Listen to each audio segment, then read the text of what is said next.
I do hope this video can help spark meaningful conversations, especially since judgment within spiritual communities is a common yet rarely addressed issue. So, have you ever felt judged because your spiritual path doesn't look like someone else's? Or maybe you've caught yourself questioning someone else's journey. Let's talk about why spirituality is so personal and how we can embrace our differences. As a reminder, it's important to understand spirituality as a deeply individual experience, mainly because it's a unique, evolving connection with something greater, whether it's God, the universe, nature, or even oneself. There are many paths or practices that bring you to the same destination, such as meditation, prayer, rituals, mindfulness, and others that resonate differently with individuals. I personally resonate with meditation, mindfulness, and I guess rituals in a way. But that doesn't mean I should be writing people off who resonate with a different way to connect with something greater. All it means is we're different and not all the same. So let's jump into how spirituality gets misused. On the flip side, spirituality is often used to judge or condemn others.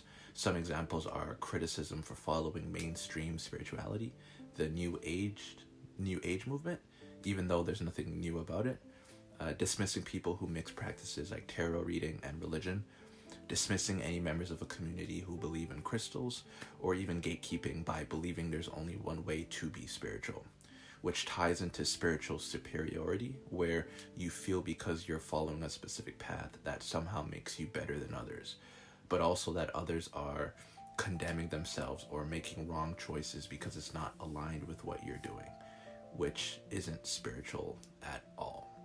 The beauty of spiritual diversity: some people may connect with God through organized religion.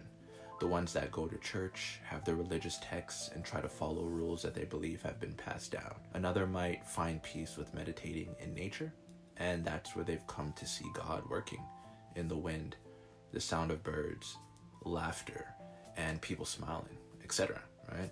Others might explore ancestral traditions or create entirely new practices, because at one point in time, all these practices were new, as there are a multitude of ways to connect with Source. Why wouldn't there be? So for me personally, spirituality manifested for me through seeing energy like auras when I was younger, which then evolved into speaking to loved ones who passed away in my lucid dreams, to meditating and connecting with my spirit team, guides, guardian angels, my own Wanda and Cosmo, if you know the Fairy Odd Parents show, and Timmy Turner. Plus more things that you probably wouldn't believe because you only see it on TV and movies, so we won't get into that. However, what I'm trying to say is there is no right or wrong path, especially if it brings you back to Source and being a good person and spreading love. I believe that God or the universe or whatever you want to call it gave us millions of options, avenues, and detours we can take along our path because we're all different, right?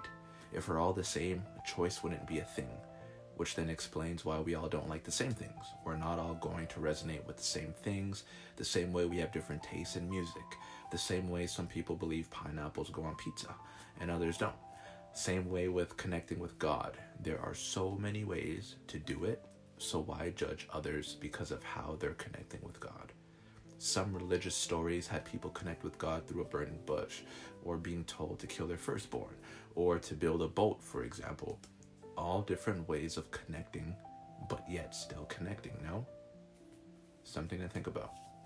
So, how can we approach spiritual differences from a place of understanding, right? Some practical tips for embracing diversity and spirituality is practice curiosity instead of judgment. Ask questions to learn, not to prove someone wrong.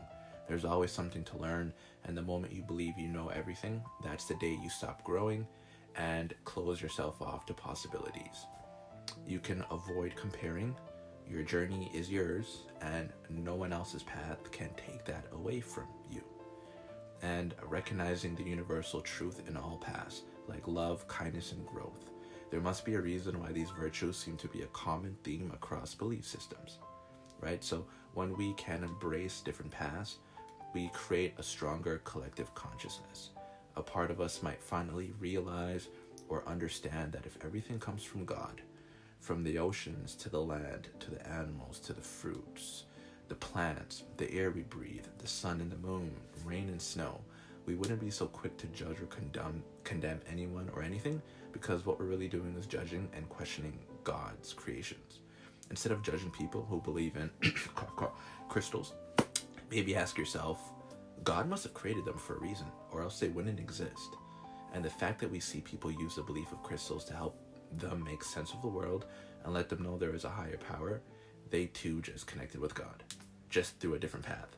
So who are we to take that away from them? We're nobody at the end of the day.